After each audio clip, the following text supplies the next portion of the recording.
Voilà, bonjour tout le monde, on repart, c'est à nouveau la manne fraîche aujourd'hui et c'est vraiment un sujet qui me tient vraiment à cœur depuis plusieurs jours et je pense que ça touche tout le monde.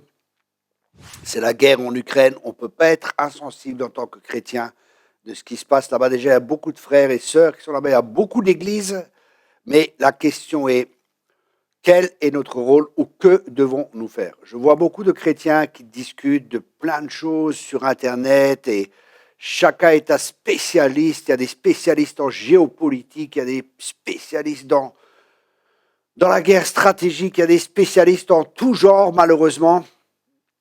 Je crois que Dieu ne nous demande pas d'être des spécialistes, bien sûr, si c'est votre appel, si c'est votre métier, c'est parfait.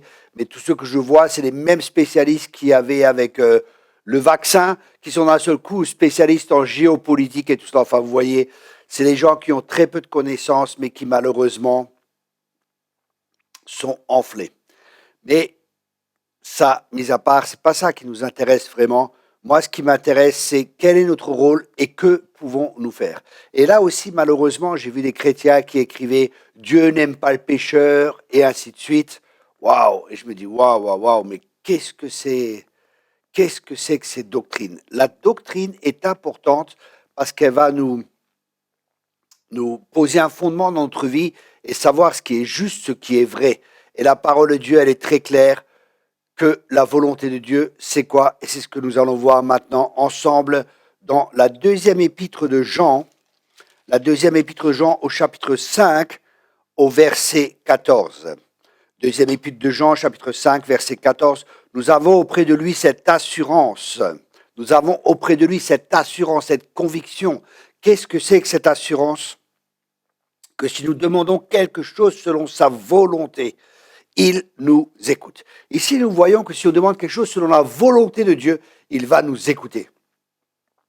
Donc la doctrine nous révèle la volonté de Dieu. Et quelle est la volonté de Dieu? La volonté de Dieu, elle est très simple, que tous parviennent à la connaissance de la vérité, que tous parviennent au salut, que personne ne périsse, ça c'est la volonté de Dieu, que son règne vienne et que sa volonté se fasse sur la terre comme au ciel, ça c'est la volonté de Dieu. Qu'est-ce que ça signifie que son règne vienne sur la terre comme au ciel? Ça signifie tout simplement que Jésus, qui est Seigneur partout, qui a tout lui a été donné, et que son règne vienne. Qu'est-ce que ça signifie que son règne vienne? Chercher d'abord le royaume de Dieu. Et que signifie concrètement que son règne vienne? Son règne vienne, ça veut dire que Jésus est l'autorité. Et Jésus, lorsque nous sommes sauvés, il devient notre sauveur, mais pas que, il devient aussi notre Seigneur. Ça veut dire que son règne commence à s'établir en chacun de nous. Et ça, c'est la volonté de Dieu. Donc, nous pouvons prier que le règne de Dieu vienne, que la volonté de Dieu se fasse, que des personnes soient sauvées en Ukraine, aussi bien les Russes que les Ukrainiens. Vous savez, ces gens, c'est tous des pauvres gens, ceux qui font la guerre, ceux qui souffrent le plus et ceux qui sont le plus touchés, c'est bien sûr des innocents. Ceux qui sont au gouvernement, ils sont assis dans des bureaux bien au chaud, ils envoient les troupes et c'est terrible. Je suis ni pour l'un ni pour l'autre, parce que je ne connais ni les tenants ni les aboutissants de cette guerre. Et la Bible ne me demande pas de m'occuper de ces choses-là, parce que comme disait David dans le psaume 131, je crois, je ne cherche pas les choses qui sont trop hautes pour moi.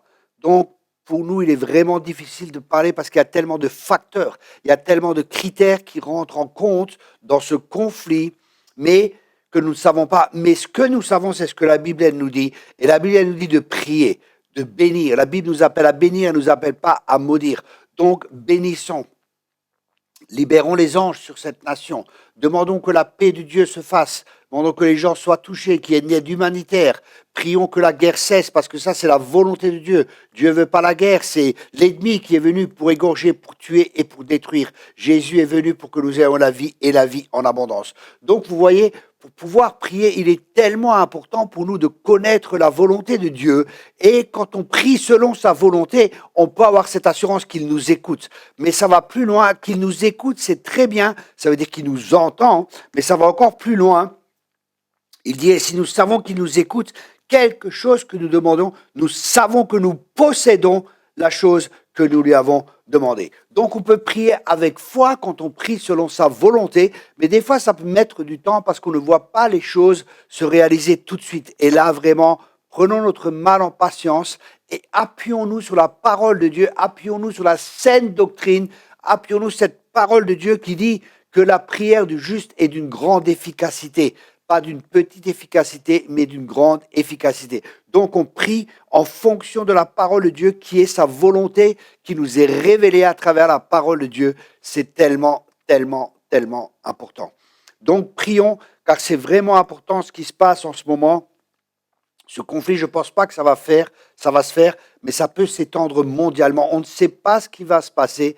En tout cas, c'est des temps très sérieux, c'est des temps particuliers. C'est pas encore la fin. Certains disent que c'est Matthieu 24, 6, mais je me rappelle quand il y avait la guerre en Yougoslavie, en ex-Yougoslavie, les Croates, les Bosniaques, les Serbes et tout ça, quand il y avait la guerre entre eux, Dieu m'avait déjà parlé, et je crois que ça fait à peu près 20, 25 ans, et Dieu m'avait dit, Matthieu 24, 6, vous entendez parler de guerre, mais ce ne sera pas encore la fin.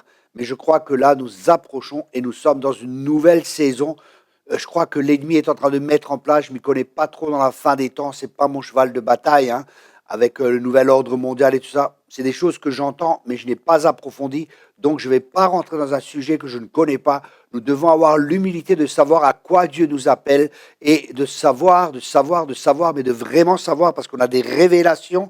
Il y a une différence entre savoir par notre connaissance et il y a une différence avec la révélation, qui est une connaissance intuitive, qui est une connaissance par notre esprit et qui est une connaissance qui vient de Dieu, pas de notre intellect. C'est une connaissance qui vient directement de l'esprit, pas au niveau de notre âme. Donc je vous encourage vraiment à prier, à bénir aussi les Russes, à bénir autant les Ukrainiens, que la guerre cesse, ça c'est la volonté de Dieu. Et nous sommes appelés à bénir, nous ne sommes pas appelés à maudire. Et la volonté de Dieu, c'est que tous parviennent à la connaissance de la vérité, que personne ne périsse et que tous parviennent à la connaissance de la vérité, c'est-à-dire à la connaissance de Jésus-Christ. Et c'est ce que nous pouvons prier et je vous encourage vraiment à ne pas perdre votre temps dans des discussions inutiles qui révèlent simplement souvent de l'orgueil des personnes, mais vraiment prier, prier, prier, parce que la prière du juste est d'une grande efficacité. Il y a tellement de témoignages de choses qui se passent, qui sont surnaturelles actuellement dans cette guerre. J'entendais un pasteur qui a écrit, qui disait que des bombes tombaient d'un seul coup, elles disparaissaient, on ne savait pas où elles étaient tombées, et ainsi de suite, et ainsi de suite.